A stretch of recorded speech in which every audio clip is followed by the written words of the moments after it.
Well, here we are at Woombye at the Teens Take Control farm. This is pretty incredible. All you can see behind me here has been done in less than 20 weeks. And I can tell you now, there is a lot of food being grown here, and it's all being done by teenage boys that need a little bit of extra help in assimilating. They might not be doing too great at school, and so they come here to get their hands dirty and to learn how good it is to grow food, not just for yourself and to learn new skills, but to also grow food for other people and help their community. It's a win-win situation. I am blown away. We've only just got here. The grand opening is in 5 minutes time, so we'll get up there and check it out, and then I'll show you guys around the property. I am very much impressed at the moment, and I think you will be as well. Let's get into it.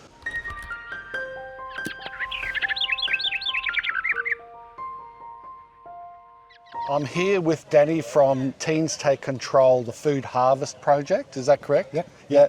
And you're going to fill us in right from the beginning. I'm not going to filibuster too much. Right. What have we produced here, or mainly you and your magnificent team of volunteers? Right, it is a long story, Mark, Yep. but long story short, this land is owned by NDED, which is an eating disorder clinic here in the Sunshine Coast. It was actually the first eating disorder clinic and the best. Their founder, or co-founder, Mark Forbes, and his wife, Gay, donated this land to us for $10 a year. $10 a year? $10 a year. How can you afford that? I've already paid him in advance, mate. So what we're doing here, NDED cross over here is starting they're going to build 8 tiny homes. Those tiny homes are going to be for their NDED clients that come here that either can't afford accommodation or can't get accommodation here because they have to stay here for a certain period of time, and it's not sustainable. Yeah. So that's going to be there. But when those houses aren't in use, they're going to be available. We've also NDED's also partnered up with DV Phones. Yep. So they're going to have spots available there for any So emergency type thing. emergency type house that the wife and the child, kids have to get out. Yep. They've got somewhere to stay there too. Yeah, and what a location though. So that ties in with the rest of the property, which you've got your farmland, you've got the beautiful rolling hills, you've got the veggies. Yep. So support people. They can just grab a handful of veggies in their cabin and They can come down eat here. healthy. So Mark, we've got this project is run by Teens Take Control, and we have the boys, disengaged youth, come here who were disengaged, not anymore, come here and they grow vegetables. And those vegetables are delivered to Urban Angels. Urban Angels is a food charity here on the Sunshine Coast, and they produce about 15,000 meals per month. And the boys grow the food for that. The boys also get the opportunity to take some of this home to mum and dad and say, look what I grew. And they're engaged now. Yeah. And the beauty about this project, Mark, is they know what they're doing is benefiting the community, and it's giving them an avenue to productively participate. Yeah. And that's what it's about. And Danny, I was talking to Darren before, who helps run Teens Take Control. Yep. I keep getting the harvest thing in my head. That's all right. Yeah, Teens Take Control. It can be a surprisingly fast turnaround from a disengaged youth, playing up in class, failing at school, hates the world, to within almost weeks being a productive person who's loving to get outside, giving to others. Yeah, mate, I've seen the growth in these boys. Yeah, they have fun and stuff, mate, but school's not for everyone. No. And look, mate, I failed school. So did I. I excelled when I left school. And there's hope for everyone. I feel like school held me back. It did. Look, we were going to have an education, absolutely. We wouldn't have teachers, doctors and accountants and all that. That's but right. It's not for everyone. No. We're prepping these boys for the workforce, not university. Yeah. And they come out here, and all this work is done by them. And Mark, 16 weeks ago, those garden beds, which have been producing food and the boys are already harvesting, was this. It was just dirt. There was dirt and it was just weeds. Weeds in a paddock. Yep. And now it's perfectly manicured. I am so jealous. It's a better lot than of my work. backyard. It's a lot of And work. I've been doing my veggie patch for 14 years, Yeah, mate. 16 weeks, and they've already delivered cabbage, cauliflower, broccoli, and lettuce. More broccoli is going out next week. Yep.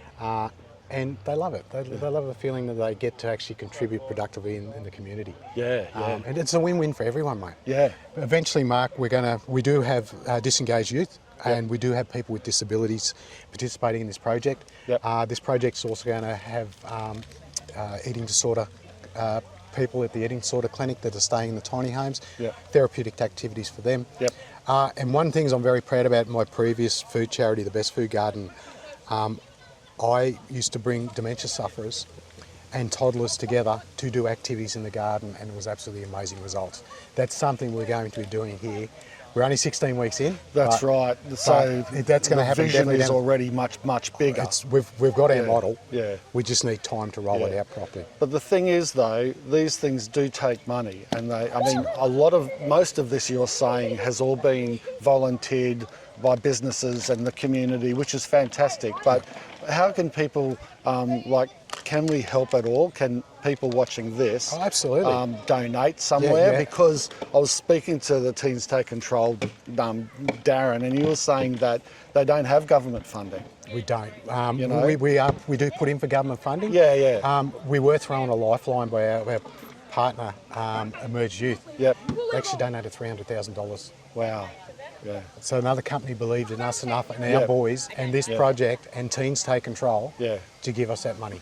And I know, mate, we're 16 weeks in, we're going to get some runs on the board. You here. will, because there's already runs on the board. Yeah. I mean, when I was having a chat up there when you were doing the presentation for the grand opening, Yeah. I just looked behind me at all those young fellas standing there all quiet and proud, yeah. looking at the crowd and looking at the presentation, and I just felt proud for them. Yeah. You know, it's...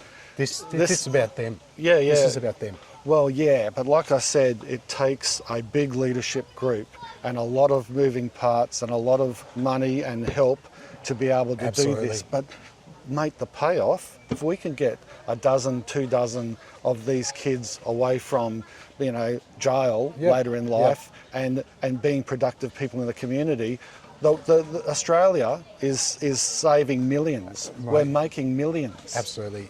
Look, don't quote me on this, mate, but I think it's about $500K Yeah. a year to keep a young person in juvenile detention. Oh, well, Give me $500,000, mate. I'll make a difference with it. Yeah, that's right. Yeah. But they're fantastic kids, mate. Yeah. That just need some guidance Yeah.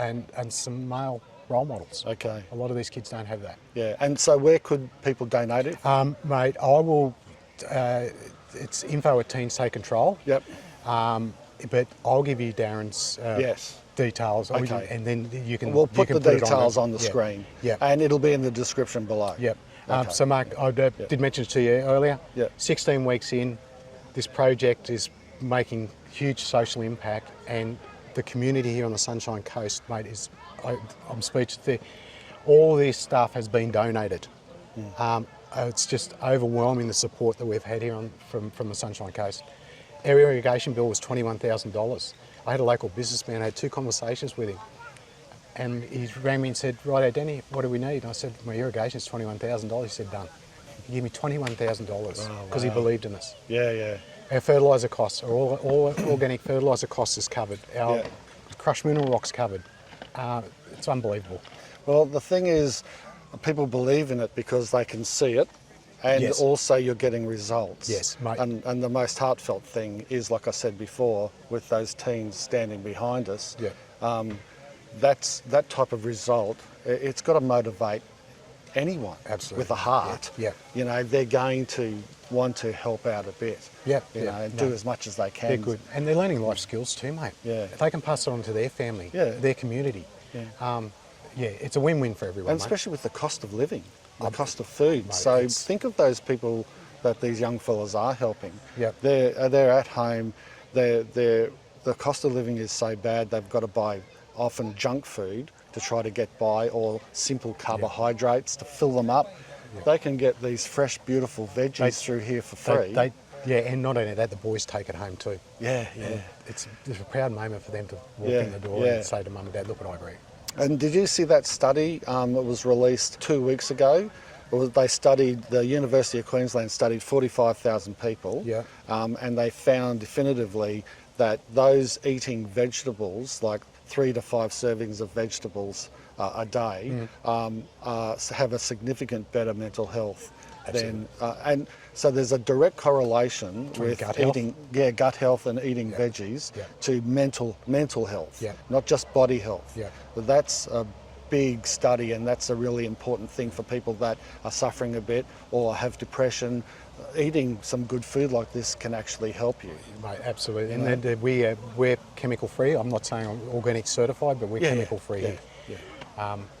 It's not easy being chemical free, as you know, mate. That's not. It's really hard, but we've got some... it's so much worth it. Yeah, absolutely. It's good. Yeah, so there you go. That's the end of the formalities, I suppose you say, of the opening of Teens Take Control Farm. Well, that's what I'm calling it. Teens Take Control, growing things and giving it to people in need. I mean, what a fantastic concept, and not just a concept, but then put this into practice. I think it's a master stroke. And like I said when I had a bit of a talk to everyone, it takes leadership to be able to organise this, and that's extremely important, to be able to gather people and gather the community around a project like this. But then it takes the youth, the teens, to actually do this and maintain it. And it's easy to grow a plant from seed or a veggie from seed or a cutting. It will want to grow for you. The hard thing is facilitating and nurturing it and looking after it so that it gets to maturity, and then you can harvest that, eat it yourself, better still give it away to someone else. The concept's fantastic. I love this project. If you want to support it, make sure you check out the links below. I hope you enjoyed the video. If you did, make sure you give it a big harvest thumbs up. Teens Take Control, and I'll catch you in the next video. Cheers.